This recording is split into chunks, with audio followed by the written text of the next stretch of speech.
Hello everyone, today I'm going to show you how to share live location on iPhone.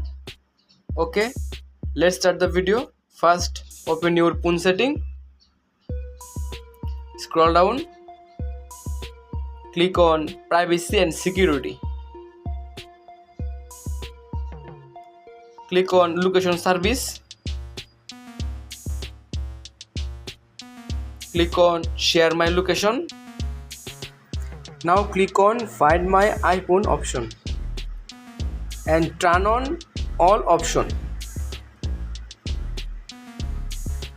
Then back on home screen and go to your messenger app.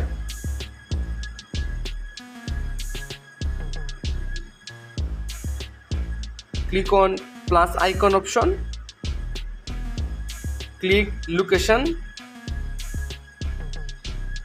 click turn on,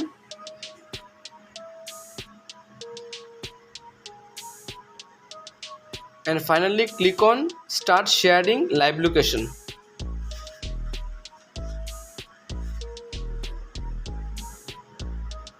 Click on done and send your live location. Finally, I hope solve your problem. Subscribe if you like the video. Thank you.